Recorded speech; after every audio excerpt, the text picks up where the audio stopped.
So now that you've decided that you want to learn how to program, you probably want to know what you have to learn in order to make dynamic and self-sustaining websites. So here's what you have to learn. The first thing you need to learn is HTML. And that's basically the skeleton that almost all websites on the internet are built up on. I say almost all because some Flash websites don't use HTML, but very few websites nowadays are built with Flash. The second thing you need to learn is CSS, which stands for Cascading Style Sheet. And that's basically where you put all of your design.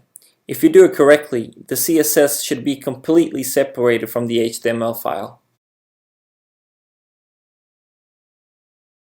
So in your HTML files, you basically say, hey, I want to use the design of this CSS file on my HTML document.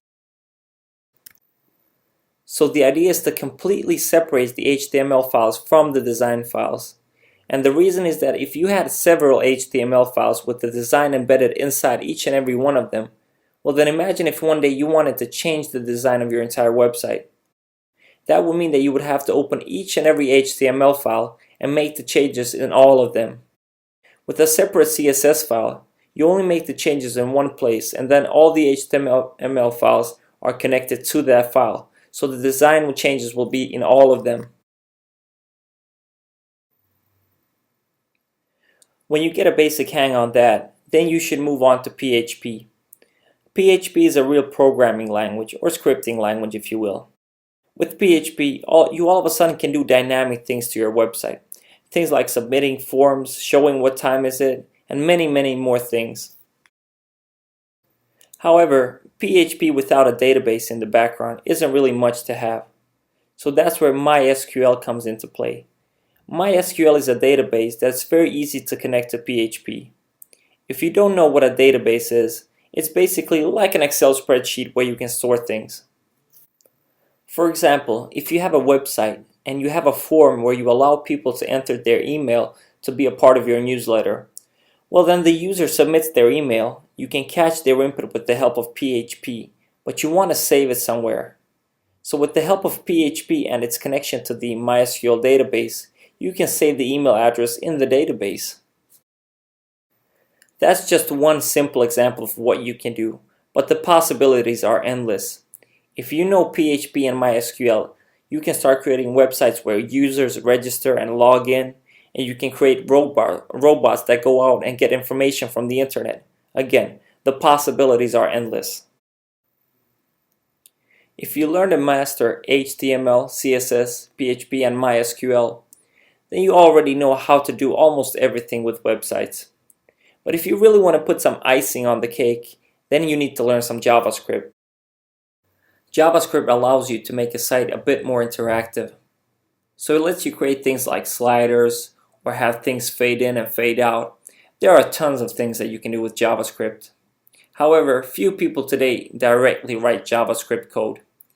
People usually use some of its libraries, and the most commonly used one is jQuery. So to clarify, jQuery is not a language in itself. It's a library of functionality that is in the background written with traditional JavaScript. The beauty with jQuery is that you can use it without learning JavaScript. It's significantly easier and you can do way more with less code. On top of that, it's also cross-browser compatible. You might be thinking, what does that mean? And all it means is that it works in all browsers. And that used to be a problem with regular JavaScript.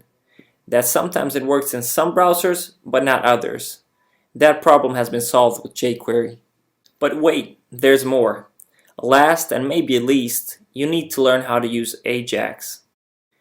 Ajax is a technology that lets you get things from the server without reloading the entire page. So for example, like the Google search autocomplete function that presents suggestions before you finish the sentence and without reloading the entire site. Note, Ajax is not a language in itself. You can think of it as a piece of JavaScript that can interact with PHP. And that's probably more confusing right now than anything else. But don't worry about it, Ajax is way down the line. So to sum it all up, this is what you need to learn. HTML and CSS, and that's pretty simple, and you can get a hang of that probably within a week. Then there's PHP and MySQL. That's a bit harder and a bit more time consuming, but that's where the real power lies. And then there's jQuery, which won't be too hard to get a hang of if you already know PHP. And lastly, you can learn how to use Ajax, and that's going to be easy if you learn how to handle PHP and jQuery. Now, I know I went through a lot of things today, and I'm sure it feels overwhelming. Just remind yourself that Rome wasn't built in a day. Just keep working a little bit every day, and one day you will wake up and you'll be able to say, you know what? I know how to program. Remember, time will pass by either way. You decide if 6 months from now you want to be able to say, I know how to program or I don't know how to program. It's up to you. I'll see you next time.